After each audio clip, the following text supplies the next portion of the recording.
Well, good morning, ladies and gentlemen, and warmly welcome to this BSCC's morning webinar.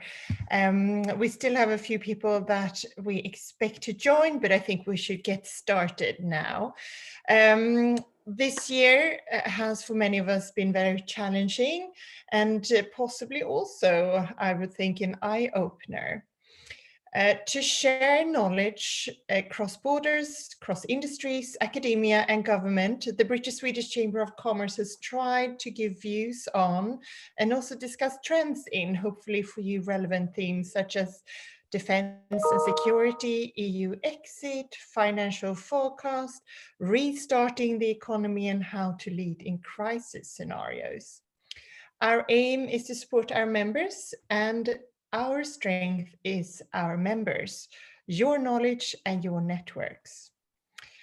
If you should have missed one of our events, we very often share presentations and frequently also recordings of the webinars via our website and social media. And we still have an interesting program ahead of us before the end of this year. So lots to do. With these webinars, we aim to give our members and cooperation partners a solid foundation and a platform to discuss some of the presumptions for the many aspects of the future development of the world. We are, of course, also happy to refer and introduce you to one another during or after possibly the webinars. This morning, we would like this webinar to be interactive, so please do ask your question. We rely on you during the webinar. And before I hand over to our guests of honor and speakers from member companies Centigo and patron member Saab, I would like to underline some very quick housekeeping rules that you probably know by now. The presentation will be recorded this morning. Do keep yourself on mute until given the word, and also do ask questions, as I said, using the Q&A function at the bottom of your screen also during the presentation, and we will come back to you after the presentation. And also I'm pleased to say that if you have any tech issues, do email Emil Källqvist and not myself. So due to the pandemic, companies have been forced to only focus on stabilizing the day-to-day operations. And the uncertainty of today, the many aspects of today, is delaying future investments in, for example, innovation, structural changes. In order to survive and to also prosper in this fast-changing world, we need to keep innovating. It is all about the next step, I would think, either using existing technology or new one in conjunction with new or current markets. How do you keep adapting to the evolving and to some extent unknown market conditions and the development in technology? To tell us more, I'm very pleased that we have two experts with us today. I'm very glad to introduce to you our guest of honors and speakers. First, Ragnar Ragnell, Senior Advisor and Founder and Director of Centigo UK, which is a pioneer in network-based leadership. Ragnar has a consultancy background from Accenture and a background from both telecom and IT and technology, with focus on, as I see it, business development and innovation. I hope you agree with me there, Ragnar. Ragnar will share his observations on how companies have handled innovation through the pandemic and a lot of other aspects of innovation. And to give us the best possible case experience, we're also very happy to hear about Saab, how innovation is built into its organization's DNA, how they have worked to constantly improve its innovation capability, and how they also have overcome hurdles during this pandemic. I'm very happy to also introduce to you Peter Nilsson, Vice President, Head of Future Development at Saab Technologies UK Limited. And Peter, you know all about what you're developing with 20 years experience in the Swedish Royal Air Force as, amongst other things, a fighter pilot. Peter has also experience from Gripen International and different senior positions over the year within Saab. So, two experts. Where do we need to go from here to succeed in business going forward? Innovation as a necessity to survive through and thrive beyond the pandemic. I'm very happy to welcome Ragnar and Peter. The floor is yours. Thank you very much, Christina, and very nice to see you all here this morning in the virtual event. We can skip to the next slide, please. Yes, I'll take you through today some observations and reflections on how the pandemic has impacted innovation. Innovation is something that many gurus and business leaders regard as maybe the most important capability of any organization.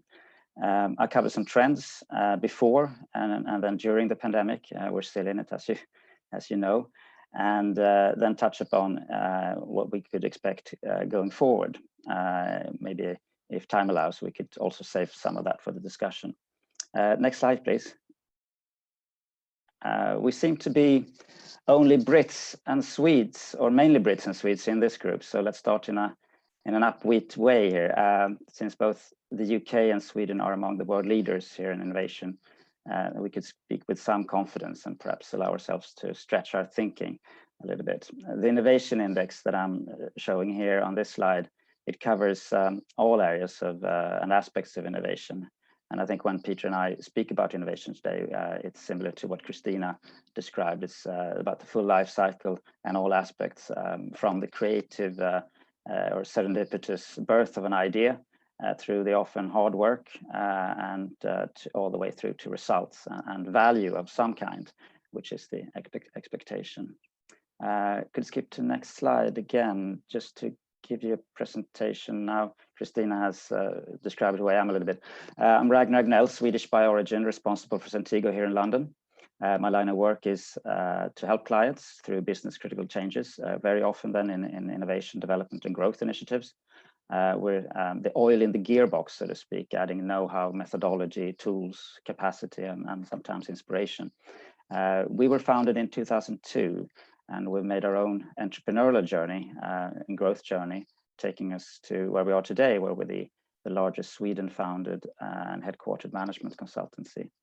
Our way of working, pioneers in network leadership, as Christina said, it's been acknowledged internationally as innovative in the industry, more apt to the fast-moving business context of the day. And we call this concept business wellness. We're part of the business wellness group of companies as well. Next slide, please. We'll get into, yes, innovation. So before we entered into the pandemic, innovation was hailed as perhaps the single most important and strategic capability for companies to develop and grow. And if there's no growth and no development, one starts dying. And this may seem a bit drastic, but if we look back 50 years, the lifespan of a listed company was around 60 years. And today it's between 15 and 20 years. So it's a dramatic change in that regard. The pace of change has increased and companies simply need to keep up with this and to stay ahead. So what do we see if we look back about a year? We still see today, of course, we could see a new breed of organizations thriving, outperforming the traditional old hierarchical organization in many ways in terms of growth and profitability, organized, led differently, fast moving and agile, better rigged for growth and innovation as such. Many of the traditional companies, larger hierarchies are more designed to be effective in the business as usual. And this also tends to form some kind of immune system sometimes that suffocates innovation and growth and entrepreneurship almost by design. We also saw that innovation hubs attracted more funding and capital. In 2019, as an example, London, Oxford, and Cambridge, called the Golden Triangle, attracted more capital in the world than any other region except, of course, Silicon Valley. Stockholm is a very, very well-known and respected home for many tech startups and unicorns, for that matter, and strong in many other technological aspects as well, as an example. And this concentration to certain locations, now that all the information is documented and available online, as you know, we can read it and listen to it and watch it. Why is this now? It's the tacit knowledge in this area is what attracts top talent in academia and in business, larger corporations, startups, and also the intelligent capital. If you want to work in, for instance, design, then you know that you would go to Milan. If you want to work in software tech, well, the place to go could be in the world, well, then would be Silicon Valley, etc. London, Oxford, Cambridge here in the UK is well known for many forms of science.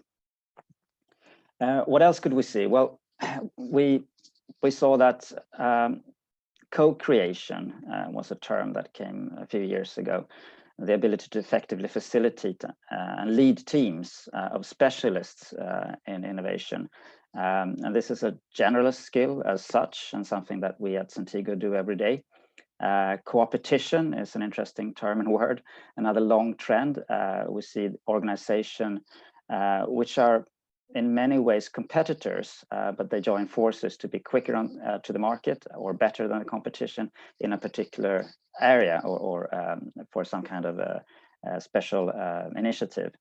And this also requires some skills and experience to handle that in a secure and effective way, to handle the whole relationship. And we could see something called platform companies as well. We still see them. They're more hosting a market where supply and demand actually meet, the likes of Airbnb and Uber, etc. I could mention quite a few more. Social media is an extreme to that. They don't necessarily innovate very much themselves, but they offer an arena for their members and users. And the innovation of their service is to a large extent actually what the participants and members make it themselves. So they invite to innovation, innovate a little bit themselves, and nurture innovation through its content. And when that dies, well, the platform tends to decrease in popularity as well. Now, I skipped digital transformation here almost deliberately. It's a very wide area. We at Centigo, we help clients in digital transformation to be more attractive to customers and develop new market offerings, and also to work more effectively. And digital has accelerated innovation tremendously during the pandemic, providing a solution to or a workaround for something. Well, we could take this Zoom event as an example. So we could just keep these points in mind as we move into what we've seen during the pandemic. Could we have next slide, please? Oh, yes, there has been a tremendous amount of innovation during the pandemic, obviously, of sheer necessity to survive in times of disruption and massive change. This quote here is attributed to Plato. I don't want to argue with Plato, but if we move into the next slide, please, I think this applies to a certain type of innovation in particular. We've got the slide that shows the different types of innovation now, the house thing, yes. So let's not discuss semantics too much or at length here, but this is a model that I find useful to talk about the different kinds of innovation, to have some kind of structure. The street smart, quick innovation, sometimes called frugal innovation, has definitely thrived. Companies and public sector organizations, they've had to adapt quickly and without very much investments. An abundance of clever ideas have seen the light, either to resolve issues or to capture opportunities that have opened up. I would say, however, strategic, if you want to call it more long-term and systematic innovation, it has been impacted. Companies have had to cut costs. They've had to put all their focus almost on stabilizing their day-to-day operations. And some have also found it difficult to work effectively. I'll get into that a little bit later. And some say that they really need to meet in person to be creative and to solve problems together. And for us all, of course, there's a big unknown in what the future will hold. So what do you want to invest in terms of innovation if you have some kind of uncertainty with regards to what the market will demand? This model, by the way, I've nicked it from Professor Gary Hamel at the London Business School. I think he published it maybe 10 or 15 years ago. He holds the surrounding part, the top one, management innovation, as the highest of forms. It's the one that is most important to nurture, since it makes all of the other types of innovation flourish. Or it could suffocate it, by the way, as I brought up the immune system analogy earlier. Management innovation, that's about culture, structures, and leadership, and making innovation part of the DNA of a company. I think Christina used that expression with regard to Saab. It'd be interesting to listen to more about that later. It could also apply to entire value chain or ecosystem, and for that matter, an innovation hub that I talked about earlier. We skip to next slide. Oh, this one is animated, so you might as well go through them all, please, to show it all, please. Then I could take you through it. So a recent study by Wharton School, American, but this is of European companies, points out a productivity increase, but also that innovation in general has slowed down across most sectors and industries. A rather interesting study released recently. And this is in line with what we have seen as well. And then we mean innovation in terms of the strategic and more long-term product and services innovation and operational innovation. The pandemic has also quite cruelly, in our view, exposed organizations' management innovation capability. It's been an eye-opener for some that they either have or they haven't the culture, structures, the agility. Sometimes the word resilience is used nowadays as well. I'll speak a little bit more about that later. To go through some examples, the red, yellow, and green one here, or maybe for you that way. Start with the slowdown thing. Some companies, they have decided to pause or even stop all structured innovation and development projects, did so early during the spring and summer, simply found that they didn't work in an efficient way. And that was due to everybody working from home, difficult to organize things, and not being used to working in this format. Also, another reason and driver was to focus only almost on the business as usual to stabilize the day-to-day business and making that a priority. The yellow one or the middle one is a more nuanced way, pausing some, revisiting the strategy, and ensuring that their innovation projects will lead to results that would be in demand by the future market, and then making some changes to it. Sounds like a reasonable and sound approach. And other companies have found, because they worked effectively, they've had the traction, and they've found that what we're doing is very well aligned with what the future, pandemic or no pandemic, actually will be in demand of. So they have worked well, very well and swimmingly. These observations, by the way, they're from the UK and Europe, continental Europe. And in a couple of weeks, Centigo will release and present a study based on interviews with Nordic region executives. We could share this with you, and I think in a couple of weeks. But the findings are similar. There are big differences between, if you want to call them leaders or laggards. But interesting is that, why do we see these differences between companies and organizations which handle it very smoothly, and those who have struggled and slowed down or even stopped?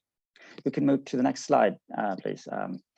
Looking at some success factors, and could bring up all of these again. I think this is animated, so agile, entrepreneurship, collaboration, and of course digital. We start with agile.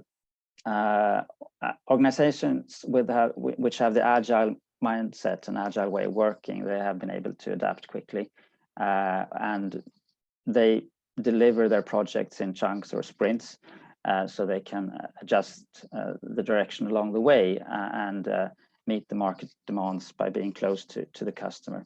Entrepreneurship is another one of those management and innovation core capabilities, something that we at Centigo believe in very much, and we apply an extreme sort of close to customer philosophy. And this is a way to be more responsive and allowing decision to be made where the value is created, be it in close to the customer or in product design or some other area which is critical to succeed and to move on quickly.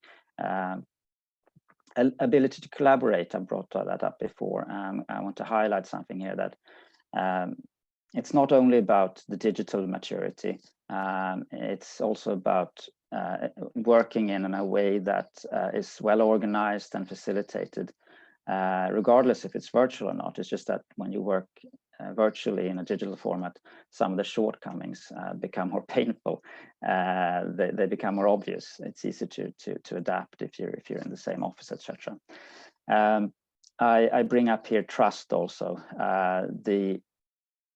When innovation projects, and most of them are, when they are from many different organizations, trust is a key to success. We work as facilitators very often in co-creation, and sometimes the neutral oil in the machinery and even second opinions and so on. To promote trust when facilitating teamwork is an important skill and capability of organizations to be able to work effectively together, and which is another success factor in innovation. Digital again, now we use Zoom, we use Teams, and there are also other more advanced platforms that one can use to facilitate innovation and strategy sessions 100% virtually. We found that this works very well when one has the both the knowledge to facilitate a course, but also that the users are comfortable in handling in that format. Skip to the next slide, please. I'm going to keep some tempo. Let's wait with these, but I'd like to bring up one. I know we're a bit short of time here. So sustainability, I'd like to bring up. It's a frontier of innovation that I think will accelerate. It's been going on, luckily, a longer time, but I think it will accelerate, not only because it's very much needed and we want it, but also because there are regulatory requirements to comply with, and there seems to be quite a lot of government funding coming in the EU and in the UK, and so this will accelerate that area, I believe. The next slide, please. This will be my last, just to conclude. We'll present Centigo here and myself, and wonder what I speak about innovation in this context.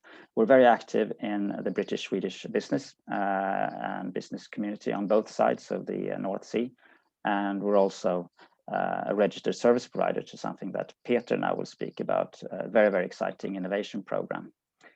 So I think I'm out of time a little bit, but thank you for now, and look forward to discussing further with you in the Q&A session.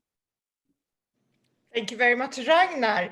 If there is any question that anyone would like to ask right now, we have a minute or two for that. Otherwise, we will come back to you, Ragnar, after we have listened to Peter Nilsson. Emil, do we have any quick question, or shall we just wait and go on with our next speaker? I think I'll just make that decision right now. I think that is the best way forward. So we're very pleased to welcome Peter Nilsson as well. The floor is yours, Peter.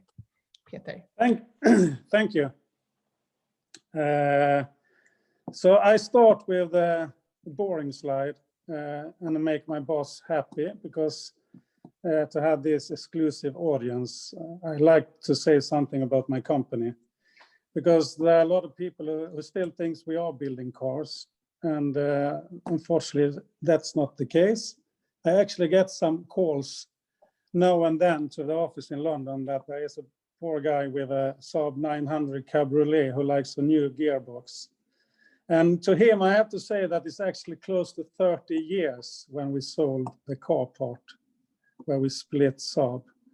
So Saab today is defense and security. We are close to 18,000 people around the world. We have office and presence in 35 countries. We're doing business with more than 100 countries. And then you see the latest 2019's figures. And we have a healthy order backlog. But the most important piece on this slide is actually the red one. So every year we spend average 20 to 25% on R&D and innovations. So we ask our shareholders to take close to a fourth of the gains that year to put it back into the research and development in the business. And in that sense, we are very different to the rest of the world's defense and security companies. If you take a classic British or European, they may be around 5 to 10%. An American, Lockheed Martin, Boeing is 1 to 2%. Their solution is that they, of course, get the money from the nations, from the governments. The difference for us is that we have to be really, really careful, and we have to really think through also market perspectives, where we're going to use our shareholders' money to put into our business. Next one.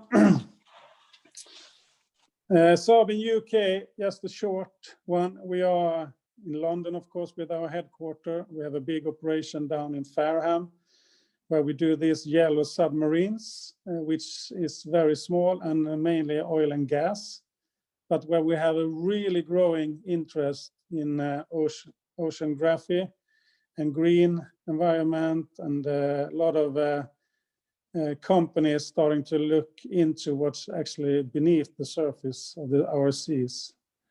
We have a long history with the British Army with training solution up in Westbury. And we have a big new operations up in Hull, where we are developing command and control systems for lots of British police, blue light authorities, prisons, airports, and also Transport for London, command and control systems. Next one. So innovation. I'm going to spend a few minutes to talk about Saab's approach to innovation. We maybe have a slightly view on innovation compared to a lot of other companies. We say that it's in our DNA, and I'm going to try to explain why we say that. For us, innovation is about successfully realizing novel value from insights and ideas. Successfully realizing novel value from insights and ideas.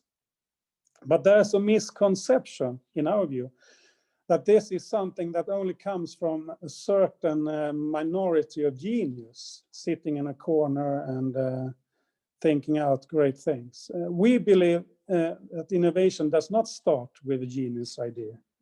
We believe strongly it starts with someone identifying a problem that requires a solution. And the whole company Saab, our legacy, was actually what we were actually started as a necessity of innovation.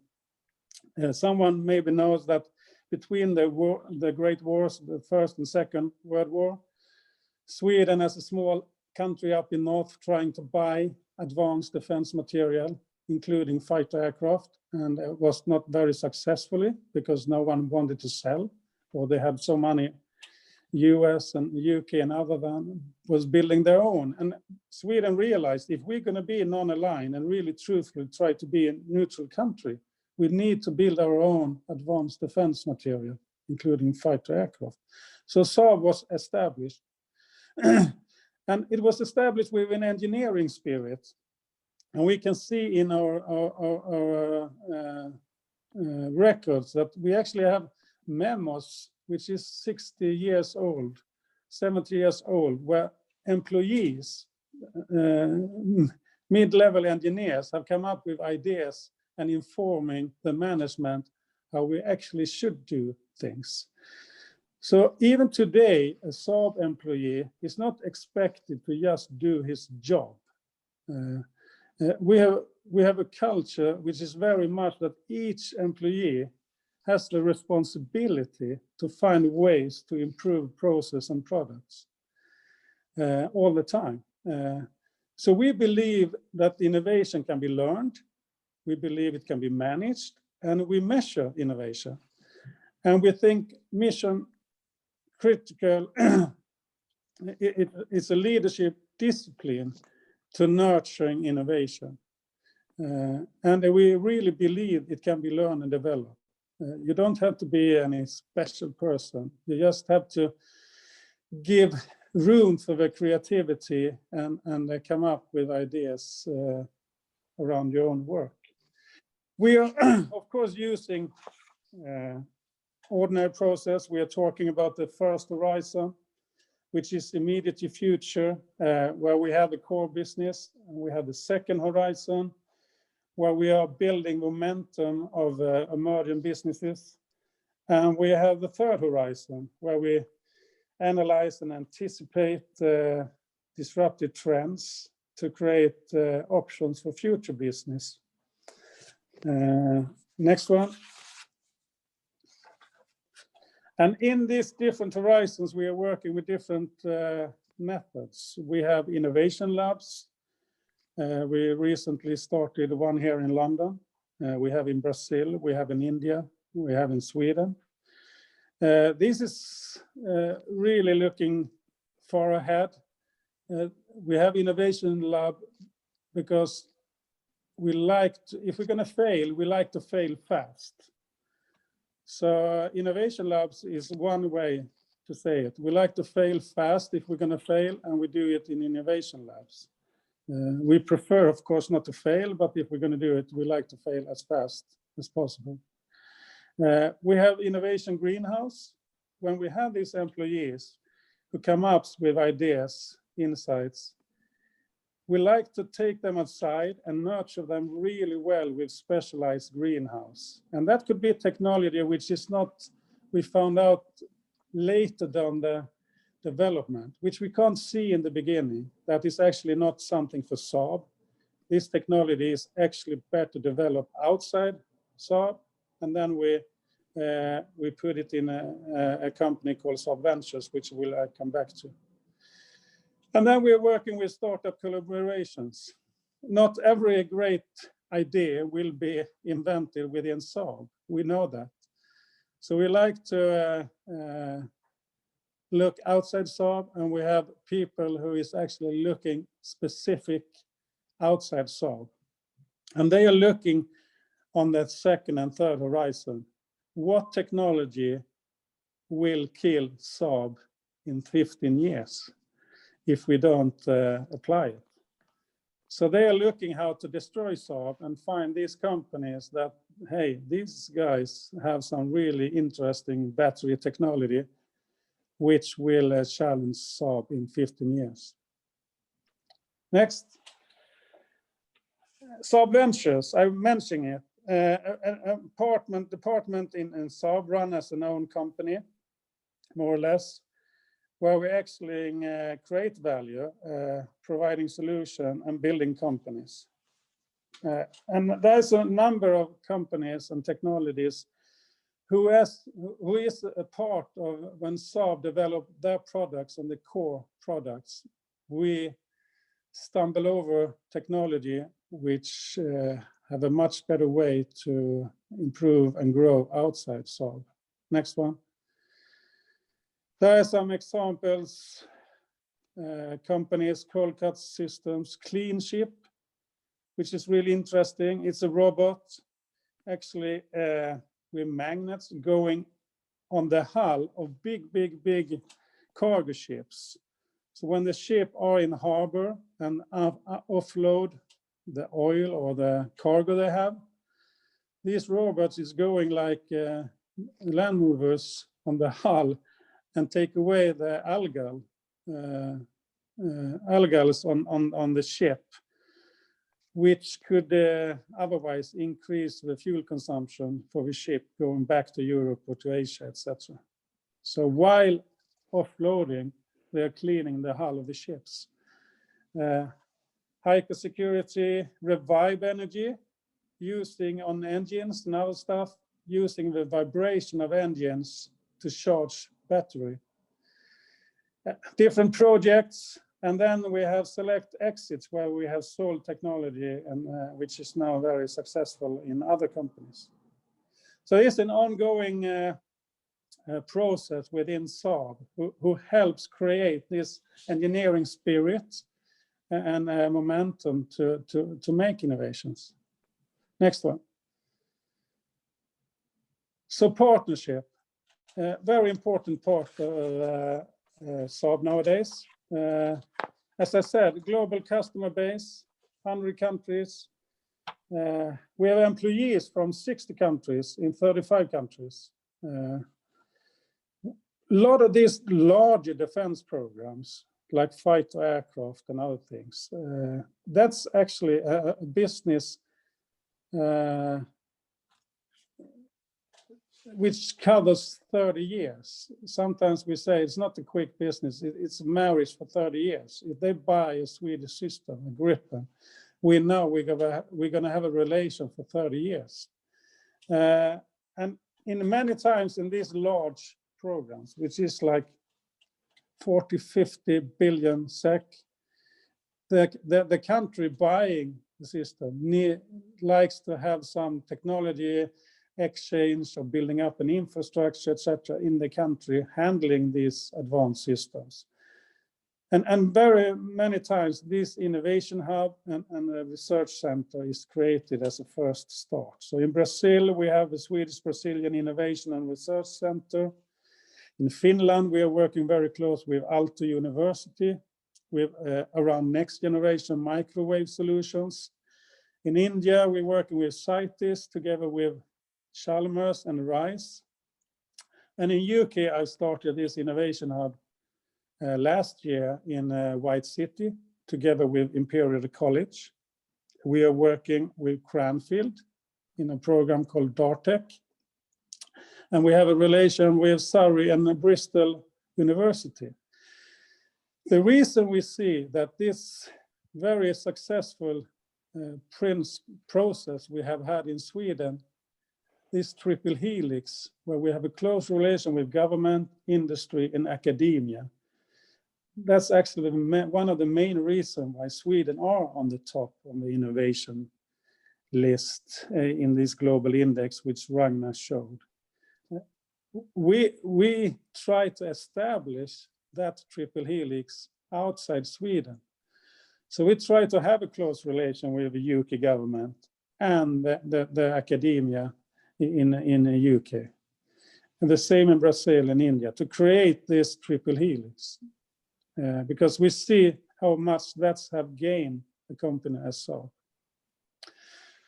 Perfect example of international partnership is actually the main thing I'm going to talk about. Next, please. Future Combat Air System. Tempest, people is calling it also. It's labeled as one of the Europe's largest innovation program for the next 30 years. Building a fighter aircraft or future combat air system is a very complex and very innovative driven process. You can see it as like Formula One teams. You have the car industry, but then you have Formula One teams, who is always pushing the technology boundaries.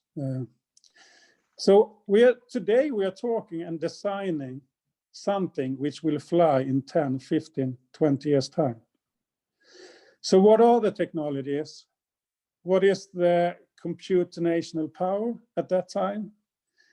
What is possible? What technologies would be old in 15 years time? And which one is too early in 15 years time? Next one. We know that it will not be a traditional aircraft. Will it be manned? Will it be unmanned? Will it be a combination? We know that Internet of Things is entering into defense, so everything will be connected, weapons, sensors, platforms, headquarters, etc., etc. Cloud-based information. Some people said that the future conflicts, it's rapid and large-scale information exchange across a network of distributed capabilities. Distributed capabilities is also lethal capabilities, of course, but it's a whole new way forward where we have different pieces then, and they are all connected to each other. And that's mean that traditionally, when you have a fighter combat aircraft development, it has been of a small interest for some certain people. But if we look at the future defense system like FCAS, yes, we're still going to try to get 10, 15 ton metal flying in 2,500 kilometers per hour, and maybe with a man inside, putting some challenges, engineer challenges, but it will always drive all the rest, which is so connected to the civilian society: communication, networks, 5G, sensors, radars, a lot of things. And every generation of fighter aircraft have a lot of times brought new technologies to our civil society also, which I believe this program will also be a driver for a lot of companies who is maybe not classic defense companies, and we will see new companies will be developed and started around a program like this. Next one. My last slide. So Sweden and UK signed a bilateral MOU, Memorandum of Understanding, last year. Italy has come on board. This is one of 2 European programs. The other one is France, Germany, and Spain. As a taxpayer, maybe I also can agree that, hey, couldn't Europe come up with one program? And who knows? After some Brexit and some new working together in 5 years' time, since this is a long program, who knows? Maybe it will be a one program. Now we are running it as with a British leadership as one program, and below you see the companies from the different countries who is in the core program for now. There will be, of course, be much more companies attached to a program like this. We are really in the center of this, and Saab, together with GKN Sweden and the Swedish government, is very active. And the relation, the Swedish-British relation, which is extremely good, I'm sure will be much, much more deeper when you have two, well, they have industry within defense who needs to work very, very close to succeed in a program like this. I stop there. I'm happy for any questions. Christina, over to you. Thank you very much. Oh, wow. I'm so, this was very, very interesting and so exciting, and somehow very extreme as well. Just thinking of these airplanes that you are developing right now in cooperation with other countries and organizations. We talked about this before, Peter. I just need to ask you before I let anyone in, please do ask your questions and we'll come back to you. How do you look upon the development that you're doing in the aspect of having to, that this will take so many years to finalize? So what is innovation right now might be not innovative in, what did you say, 15 years or even longer? No, and that's a reality which we are used to have. It was the same in the 50s and the 60s and 70s and 80s, nothing new. But now with digitalization, for instance, Saab is very far ahead. So we don't have any papers. What you see in the car industry That's you also see in the Saab defense industry. We have partners and competitors around the world, and we have just built a new trainer with Boeing, and we see that we are ahead of that. And that's probably because we are a little smaller. We are in this funny country up north, very agile and etc. So we are taking this step forward. So we have digital twins. We're fully digitalized, meaning that we can develop. We don't have to go to the metal from late in the development program. Before, you have to start building, and then you test fluid, and then you realize, hey, this doesn't work. In worst case, it was crashing and falling down from the sky, and then you go back to the workshop and start hammering a new metal. Today, there's 3,000 engineers in Linköping. Everybody has a digital gripen in the desktop computer.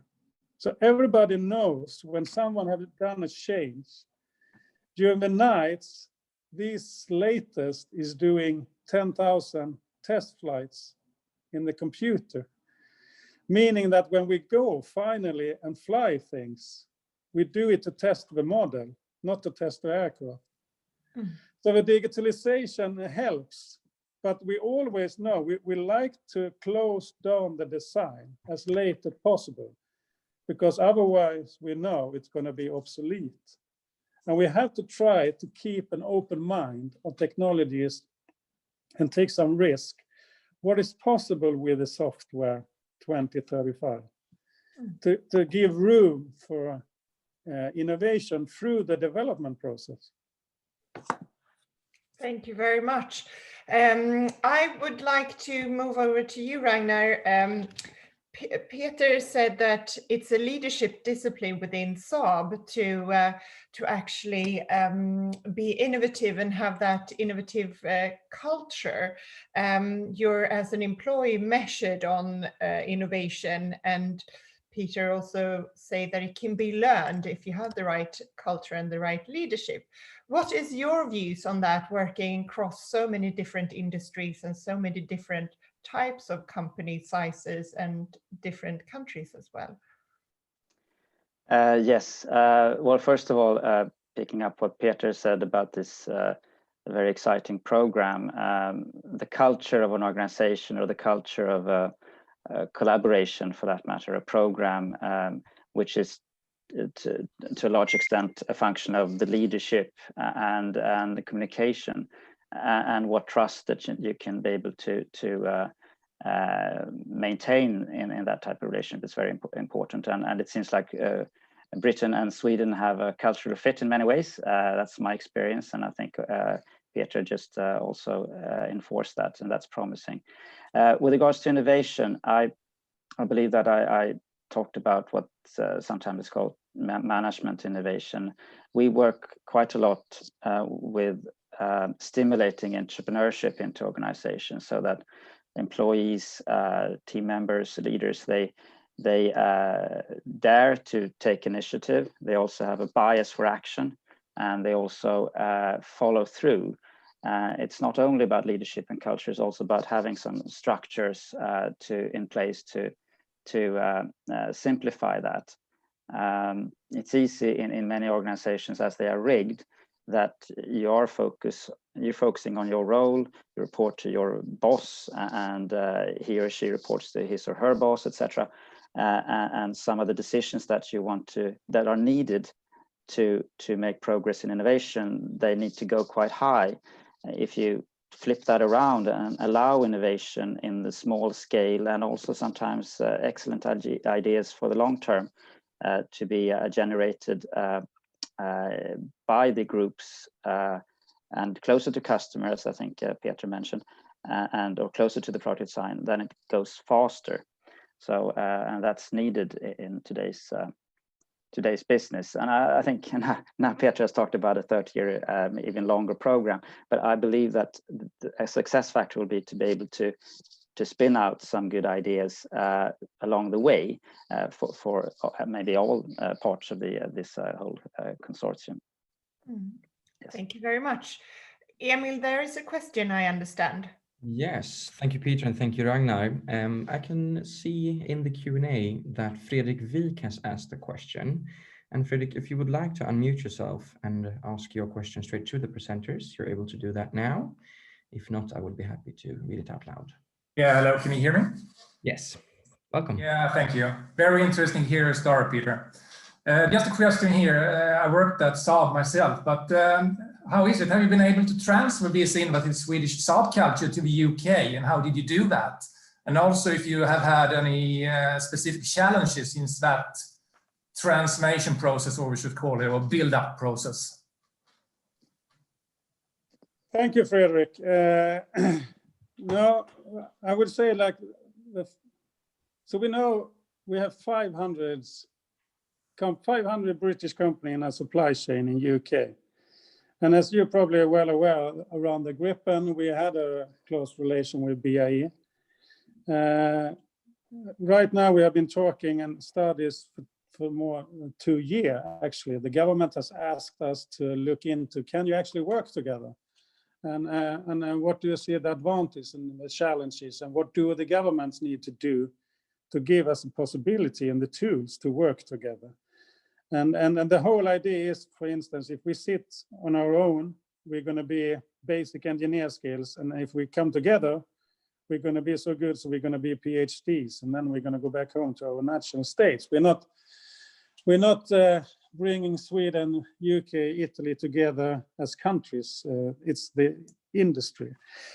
But we have tested, and we have tried each other, and we know each other. I think we are a little ahead in the process in Saab with the digitalization and model-based design and model-based engineer, which people think it's solving everything. And we have realized it is culture. It's very much culture and leadership. Digitalization is a tool, but the new generation engineers coming in demand a new kind of leadership, and which digitalization also open up. I have a good example of the trainer we were building with Boeing. You know, American and Sweden, you go to, you fly to New York and you go and weekend shopping and you think you know US, and then you move to US and you realize they're from another planet, even if they walk on the streets like us. But we are very different culture-wise. And when we were working to build a brand new trainer in a record time, 2 crazy CEOs, Håkan Buske and Chris Chadwick, who is like the defense industry Steve Jobs. We can't do the same thing. We can't just get money from the government and then we're going to be fat and lazy and slow and build as we've always done. So they really liked to disrupt, which they actually made, because we came in with a brand new design in 3 years' time, half of the budget of the US Air Force. How did we do that with these culture differences? We had to build a new house in St. Louis, take the people from Boeing, take the people from Saab, put in a new house and build a new culture. Because otherwise we're going to die in the old cultures in Boeing and actually Saab, even if we think Saab is very agile and innovative. If you're going to change and really a program like FCAS, I always said to the UK government, you built the house and then we are coming to the house. And then you're going to see things happening. And I think that's the solution forward, because culture is so strong. And a lot of times the culture can hindering innovation solutions. So I think until you heard about a house in UK or wherever, where free nations industry have stepped into, then you know that things going to happen.